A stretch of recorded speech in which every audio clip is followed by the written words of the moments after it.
Llegó la hora. El momento de conectarnos con Dios. De abrir nuestros corazones a Él. Y dejarnos abrazar por su inmenso amor. De recibir su bendición. Y dar tu adoración. Ahora es el tiempo aceptable. Hoy es el día de salvación. ¿Estás listo?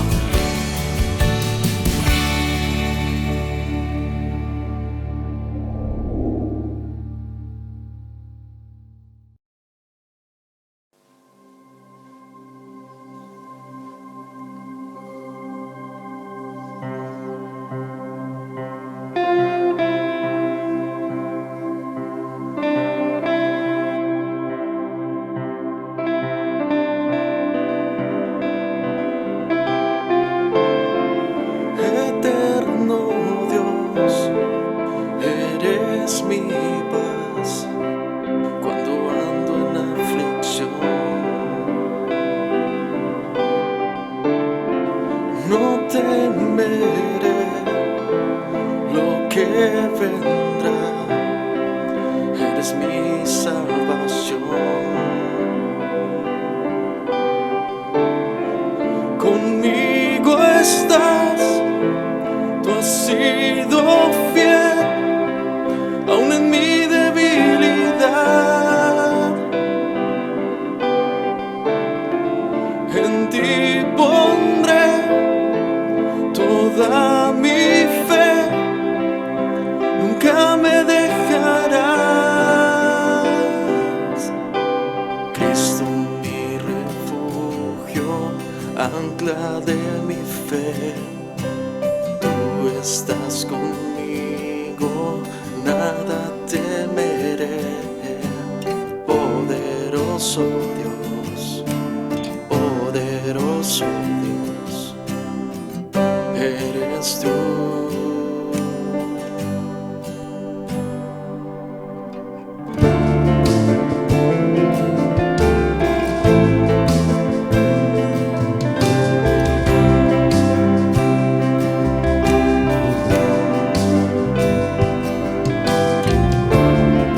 El Salvador, eres fuerte, hacia ti yo correré. El gran yo soy, principio y fin, toda honra te daré. Cristo mi refugio, ancla de mi fe.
Muy buenos días, mis queridos hermanos. Nuevamente nos encontramos otro domingo más que compartimos la palabra por este medio y seguimos esperando que el Señor decida que sea el tiempo de reabrir los templos, y mientras tanto estaremos así y disfrutando de esta bendición que el Señor nos da. En la primera carta que escribe el apóstol Pedro, le escribió 2 cartas. En la primera carta, en el capítulo 2, él en los versículos 9 y 10, hablándole a los cristianos, a los creyentes, él les dice: ustedes son una familia escogida, un sacerdocio al servicio del Rey, una nación santa, un pueblo adquirido por Dios. Y esto es así para que anuncien las obras maravillosas de Dios, el cual los llamó a salir de la oscuridad para entrar en su luz maravillosa. Ustedes antes ni siquiera eran pueblo, pero ahora son pueblo de Dios. Antes Dios no les tenía compasión, pero ahora les tiene compasión. El apóstol Pedro, viendo que los creyentes eran perseguidos y menospreciados, decide hacerles ver quiénes eran y en qué posición se encontraban. Él va a mostrarles el valor que tienen, pero no ante el mundo pecador, guiado por Satanás, sino ante Dios, que es la única valoración que importa para un cristiano que ama a su Señor y no se guía por los conceptos de este mundo. Y entonces usa varias figuras o ilustraciones para hacerles o instalarles un concepto conforme a la manera de pensar de Dios. Le dice que son niños, por eso dice: como niños recién nacidos, tienen ustedes que anhelar o buscar la leche espiritual pura, no adulterada, para crecer. También los menciona como una casa espiritual, que obviamente debe ser edificada para la gloria de Dios, y también como el pueblo de Dios, el pueblo escogido de Dios. Entonces, veamos en esto de una reflexión sobre ese versículo que habla de que son pueblo de Dios y les menciona linaje escogido y las otras expresiones que hemos leído.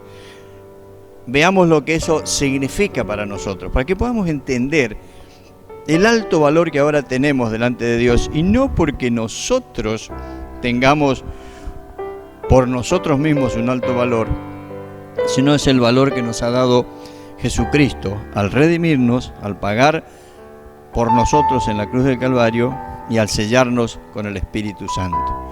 Imagínense ustedes un billete de los que ahora usamos, por ejemplo, el de más alta denominación de 1.000 pesos. ¿Qué diferencia tiene el papel de un billete de 1.000 pesos con el papel de un billete de 10 pesos? En definitiva, si yo busco el valor del papel, el de 10 pesos y el de 1.000 pesos valen lo mismo. Sin embargo, hay un valor mucho mayor, 100 veces mayor en el de 1.000. ¿Por qué? Por lo que está impreso en él, o sea, por lo que se le ha dado. Bueno, ese es el valor que nosotros tenemos, el que Dios ha puesto en nosotros. Y Pedro les dice así a la iglesia, a los que están recibiendo esta carta: ustedes son, lo primero que dice, linaje escogido. Por ahí hay una expresión que no usamos mucho, la palabra linaje. Linaje es familia, raza, estirpe. Todos los cristianos verdaderos son linaje escogido, constituyen una familia, un pueblo distinto del mundo, de otro espíritu, principios y costumbre, que nunca podrían llegar a ser eso si no fueran escogidos en Cristo para ser tales y ser santificados por su Espíritu Santo. El primer estado de ellos es de grandes tinieblas, pero somos sacados de las tinieblas a un estado de gozo, de placer, de prosperidad. ¿Para qué? Para que mostremos las alabanzas del Señor por la profesión de su verdad y su buena conducta.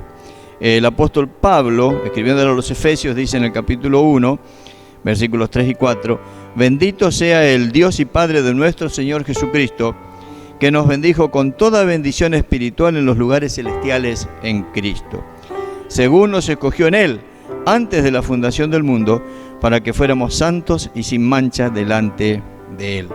Pablo también, escribiendo a los Colosenses 3:12, dice: vístanse pues como escogidos de Dios, santos y amados, de entrañable misericordia, de bondad, de humildad, de mansedumbre y de paciencia.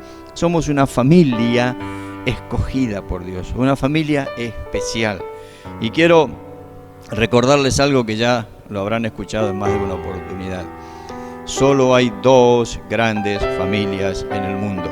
En toda la historia de la humanidad, desde el comienzo hasta el final, solo dos grandes familias. La familia que pertenece a Dios, que somos los hijos de Dios espirituales por el nuevo nacimiento en Jesucristo, y los que lamentablemente rechazan a Jesucristo y que forman parte de la familia de Satanás. Nosotros, sin merecerlo, por la obra de Jesucristo, somos un linaje escogido, una familia especial. Pero luego dice que somos real sacerdocio, o sacerdotes al servicio del Rey. En Éxodo 19:6, Dios ya le decía al pueblo de Israel: ustedes me serán un reino de sacerdotes, un pueblo consagrado a mí. Y le dice a Moisés: dile esto a todos los israelitas. Por eso yo hoy se los digo a ustedes: somos reyes, somos sacerdotes reales, sacerdotes al servicio del Rey. ¡Qué maravilloso! ¿Qué hace un sacerdote? Un sacerdote lleva adoración, lleva alabanza a la presencia de Dios. Un sacerdote también lleva a los demás, al pueblo, a la presencia de Dios. Nosotros como sacerdotes vamos a la presencia de Dios y llevamos también a otros a la presencia del Señor. Pero no se queda ahí el apóstol Pedro. Después de decir que son una familia escogida, un linaje especial, después de decir que son sacerdotes al servicio del Rey, dice: ustedes son una nación santa. ¿Qué es nación? Nación es el conjunto de los habitantes de un país regidos por el mismo gobierno, o también puede ser el territorio de ese país, o el conjunto de personas de un mismo origen y que generalmente hablan un mismo idioma y tienen una tradición común. Eso es una nación. Ahora, acá hay un agregado: nación santa. La palabra santa nos habla de algo de nosotros que hemos sido apartados por Dios y para Dios, y que al mismo tiempo habla también de un carácter, de un comportamiento, porque justamente la tercera persona de la Trinidad es el Espíritu Santo, y la Biblia habla de la santidad de Dios. Santo, santo, santo. Dios va a decirnos en el Antiguo Testamento, y luego lo va a repetir Pedro: sean santos porque yo soy santo. Fíjense esto de nación santa, nación apartada, lo que Pablo decía en Gálatas capítulo 6, versículo 14. En cuanto a mí, de nada quiero gloriarme sino de la cruz de nuestro Señor Jesucristo, pues por medio de la cruz de Cristo el mundo ha muerto para mí y yo he muerto para el mundo. He sido apartado por Dios, sacado del mundo en el sentido de que no formo parte del sistema. Estamos en este mundo y estaremos hasta que el Señor nos venga a buscar, pero no formamos parte del sistema corrupto y pecaminoso de este mundo. En Deuteronomio 7:6, Dios le dice así al pueblo: porque tú eres pueblo santo para Jehová tu Dios. Jehová tu Dios te ha escogido para que le seas un pueblo especial, más que todos los pueblos que están sobre la tierra. Aunque esas palabras fueron pronunciadas en forma específica en su momento al pueblo de Israel, hoy esas palabras están referidas a cada uno de los cristianos que podemos estar diseminados en el mundo entero, pero somos una nación santa. Tres cosas ya vimos: linaje escogido, o sea, una familia especial, sacerdotes al servicio del Rey y una nación santa. Pero luego también dice Pedro: y son un pueblo adquirido. Pablo también tiene este concepto. En 1 Corintios 6:20 él dice: pues por precio habéis sido comprados. Por tanto, glorificad a Dios en vuestro cuerpo y en vuestro espíritu, los cuales son de Dios. En 1 Corintios 7:23 va a decir: comprados fueron por precio, no se hagan esclavos de los hombres. Y Pedro, más adelante en este mismo capítulo, dice: como bien saben, ustedes fueron rescatados de la vida absurda que heredaron de sus antepasados. El precio de su rescate no se pagó con cosas perecederas como el oro o la plata, sino con la preciosa sangre de Cristo, como de un cordero sin mancha y sin defecto o sin contaminación. Y así hay más pasajes. Salmo 33:12: bienaventurada la nación cuyo Dios es Jehová, el pueblo que le escogió como heredad para sí. O sea que hemos visto, el apóstol Pedro nos ubica en lo que somos ahora delante de Dios, lo que somos por lo que Él puso en nosotros, por la presencia del Espíritu Santo en nosotros, por el alto precio que se pagó para nuestra redención, pero nos va a decir ¿para qué?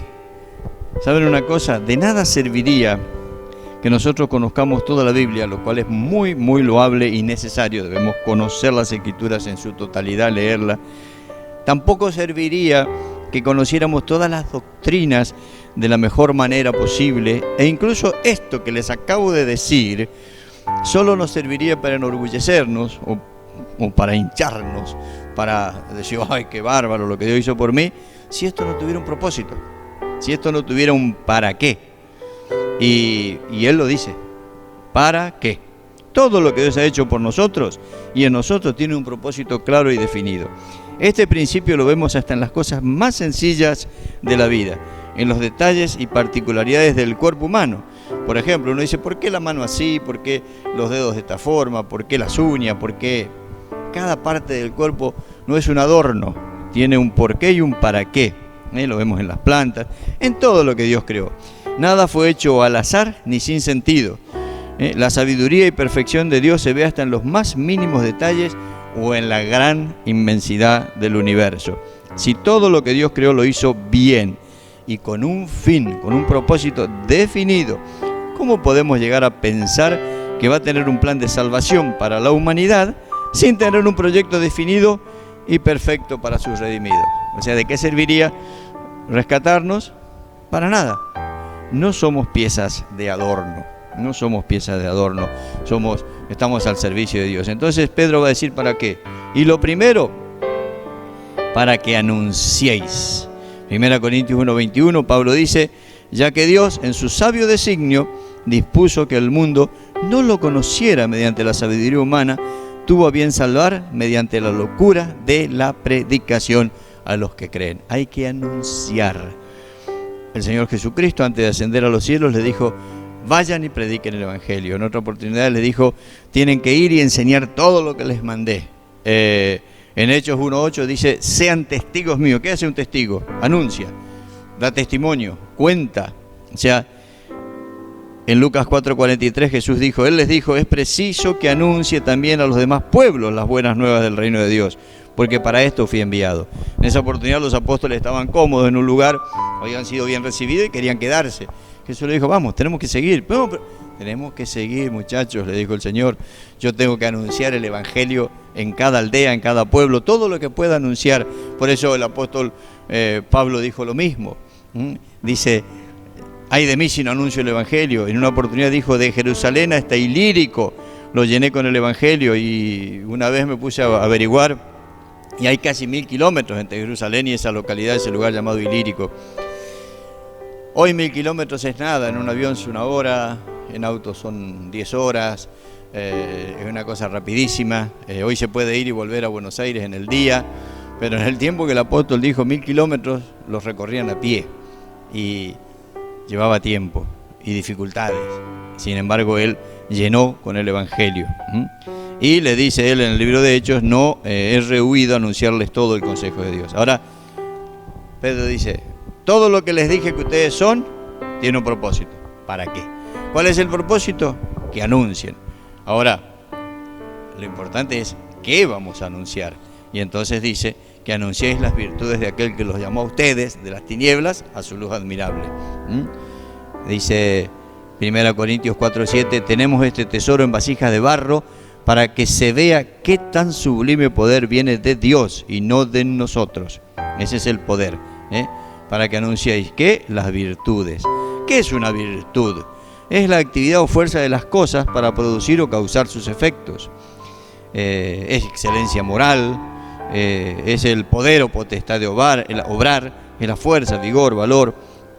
Entonces tenemos que anunciar las virtudes. Ahora, cuando yo digo anunciemos las virtudes, ¿y de qué? ¿O de quién? Y dice, anunciéis las virtudes de aquel que los llamó de las tinieblas a su luz admirable. ¿Qué virtudes voy a anunciar? Las mías, la del apóstol Pablo, la de Abraham, que fue el padre de la fe. Sí, eso lo usamos como testimonio, como ayuda para imitar su fe, como dice la Escritura.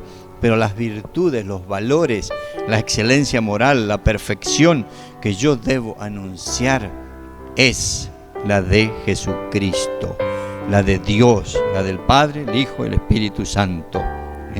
Dios, además de habernos hablado a través de las Escrituras nos habló por su Hijo, y es de Él de quien tenemos que hablar. ¿Quién puede traer solución a este mundo? El mundo está cada vez más convulsionado. No sabemos, nosotros sí sabemos a dónde vamos, porque somos cristianos y tenemos la Escritura, tenemos la Biblia, pero en lo inmediato, en lo económico, político y social, uno no sabe exactamente a dónde vamos. Vamos al cumplimiento de las Escrituras, pero los políticos, los gobernantes a veces están desorientados. Escuchan a uno, escuchan a otro, hacen una cosa, después se dan cuenta que mejor hubiera sido otra cosa, se equivocan en la economía, se equivocan en lo que tiene que ver con salud y en tantas otras cosas, porque no tienen un rumbo, no tienen un destino. Nosotros tenemos a Dios y Él es perfecto. Si Él creó el universo, si Él tuvo el poder para crearlo de la nada, también tiene el poder para seguir guiándonos, cuidándonos y protegiéndonos. Entonces tenemos que anunciar las virtudes de Dios, o sea, de aquel que nos llamó. ¿Pero nos llamó de dónde? De las tinieblas a la luz. Fíjense lo que dice una frase del Salmo 107, versículo 10. ¿Cómo estaban? Afligidos y encadenados, habitaban en las más densas tinieblas. Isaías 9:2 dice el profeta: el pueblo que andaba en la oscuridad ha visto una gran luz. Sobre los que vivían en densas tinieblas la luz ha resplandecido. Jesús dijo, mejor dicho, está hablando del Señor en Lucas 1:79, dice: para dar luz a los que viven en tinieblas, en la más terrible oscuridad, para guiar nuestros pasos por la senda de paz. Juan dice en el Evangelio, capítulo 8, versículo 12, Jesús les habló otra vez, diciendo: yo soy la luz del mundo, el que me sigue no andará en tinieblas, sino que tendrá la luz de la vida. Y en Colosenses 1:13, porque Él nos libró del dominio de las tinieblas y nos trasladó al reino de su Hijo amado.